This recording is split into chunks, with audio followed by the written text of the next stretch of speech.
Hello guys, my name is Rica Bautista, Account Officer of Medicard Philippines. Quick overview lang po to regarding sa VIP plan ni Medicard.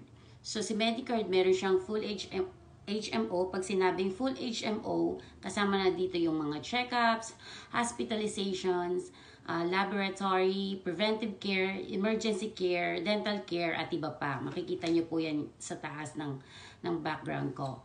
So si VIP, isa po ito sa recommended namin kasi marami siyang benefits na makukuha. Ang coverage niya is from 200,000 to 500,000.